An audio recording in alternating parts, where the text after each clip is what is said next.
Perkataan halal kita nampak di mana-mana dan kita rasa kita faham maksudnya. Tapi, macam mana kalau saya cakap, makna sebenar perkataan ni, kalau kita rujuk terus pada sumbernya, mungkin akan mengubah cara anda tengok label tu buat selamanya. Cuba fikir sekejap. Dekat pasar raya, menu restoran, snack, malah produk kosmetik. Label ni ada di mana-mana kan? Dah jadi macam automatik. Nampak chop, kita terus anggap selamat. Kita tak banyak soal. Tapi, pernah tak kita berhenti dan fikir, patutkah kita terus terima macam tu je? Inilah misi kita untuk kupasan kali ini. Jom kita lupakan sekejap apa yang kita dah biasa dengar dari orang sekeliling atau dari industri.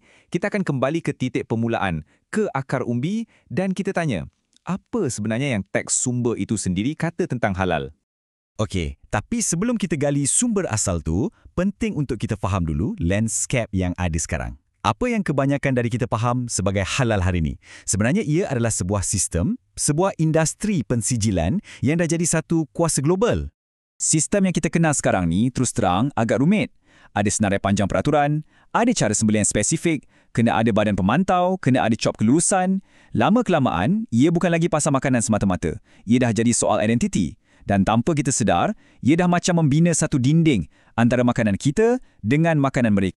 Baiklah, itu dunia pensijilan yang kita biasa nampak. Sekarang, macam yang saya janji tadi, jom kita tekan butang reset. Lupakan semua peraturan dan cop tadi sekejap. Kita fokus pada satu perkataan saja, halal. Apa sebenarnya maksud perkataan ni dalam bahasa asalnya? Dalam bahasa Arab, setiap perkataan ada akarnya. Dan akar untuk halal ialah ha-lam-lam. Dan cuba tengok maksud akar ni. Ia bermaksud membuka, melepaskan, menjadikan sesuatu itu tersedia. Fikirkan sejenak. Konsep terasnya bukan tentang sekatan atau larangan, tapi tentang keterbukaan dan kebebasan. Jadi, secara literal, halal bermaksud apa saja yang terbuka, bebas dan tersedia untuk kita gunakan. Ini satu anjakan pemikiran yang sangat besar tau. Soalannya bukan lagi apa yang dibenarkan oleh pihak berkuasa, tapi ia berubah menjadi apa yang sememangnya telah tersedia untuk kita nikmati. Dan idea ini disahkan sendiri dalam Al-Quran. Ayat ini boleh dikatakan sebagai prinsip asas yang mengubah segalanya. Ia menyeru, wahai manusia, makanlah dari apa yang ada di bumi dan perkataan yang digunakannya ialah halal. Maksudnya, titik permulaan kita ialah semuanya terbuka dan tersedia untuk kita. Jom kita bedah siasat sikit ayat ni. Pertama, seruan ni untuk semua manusia, bukan untuk satu kumpulan eksklusif. Kedua, keadaan asal atau default setting ialah semuanya tersedia untuk kita. Dan ketiga, satu-satunya syarat yang diletakkan ialah thayyib, iaitu sesuatu yang baik dan menyihatkan. Sekarang, perasan tak apa yang tak ada dalam ayat ni? Tiada langsung sebutan pasal ritual atau cop pensijilan. Jadi, sekarang nampak tak? Kita sebenarnya berdepan dengan dua pendekatan yang sangat berbeza. Satu, sistem peraturan yang rumit dan ditambah-tambah. Dan satu lagi, prinsip mudah yang datang terus dari sumber asal. Jom kita letak dua-dua ni sebelah belah. Berbeza dengan senarai panjang apa yang boleh, Al-Quran bagi kita satu senarai yang sangat-sangat pendek tentang apa yang tak boleh. Tengok ni, hanya 4 benda spesifik. Bangkai, darah, daging babi dan apa-apa yang dipersembahkan kepada selain Tuhan. Itu saja, habis di situ. Dan inilah mesej utamanya. Tujuannya bukan nak tambah beban dengan peraturan, tapi nak ringankan hidup kita. Sebenarnya, Al-Quran memberi amaran yang sangat jelas supaya kita jangan memandai-mandai menambah larangan sendiri ke atas benda-benda baik yang dah tersedia. Matlamatnya adalah untuk kekalkan ia mudah. Bila kita letak macam ni, perbezaannya macam langit dengan bumi kan? Di satu pihak, kita ada sistem tradisional yang penuh dengan ritual, perlukan orang tengah dan agak eksklusif. Di pihak lain, kita ada panduan Al-Quran yang mudah, boleh diakses oleh semua, universal dan fokusnya pada kesedaran dalaman, bukan amalan luaran. Dua dunia yang sangat berbeza. Okey, sekarang kita dah ada kerangka Al-Quran yang mudah dan jelas ni. Jom kita gunakan kerangka ni untuk jawab beberapa soalan panas yang selalu timbul bila kita bercakap tentang amalan halal. Ini soalan klasik. Betul ke kita wajib sebut bismillah atau apa-apa bacaan masa sembelih haiwan baru ia jadi halal? Adakah ia sejenis upacara wajib?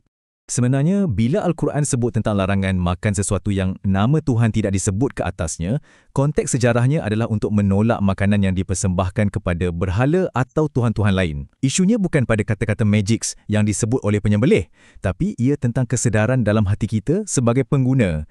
Adakah kita sedar dan bersyukur kepada sumber rezeki yang sebenar?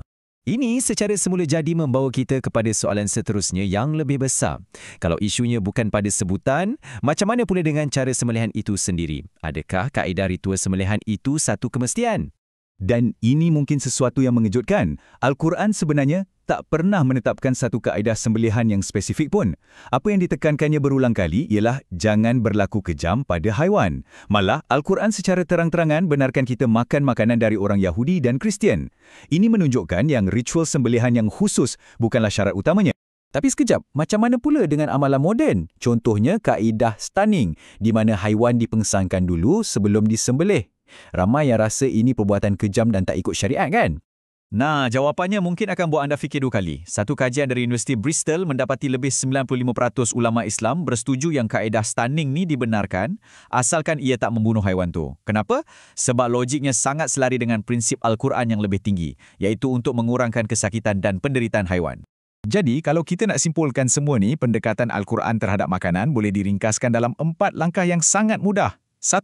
Anggap semuanya tersedia untuk kita. 2. Cuma elakkan 4 benda yang dilarang secara spesifik. 3. Pilihlah apa yang baik dan sihat untuk badan kita. Dan 4. Makanlah dengan penuh kesedaran dan rasa syukur. Itu saja. Mudah, logik dan universal untuk semua. Dan akhirnya, semua ini membawa kita kepada satu persoalan besar untuk direnungkan. Adakah kita benar-benar mengikuti panduan Al-Quran yang mudah, membebaskan dan bersifat universal ini? Ataupun adakah kita sebenarnya lebih terikut dengan sistem rumit yang telah dibina lapis demi lapis oleh tradisi dan industri selama beratus-ratus tahun? Soalan ini bukan untuk saya jawab, tapi untuk kita semua fikirkan.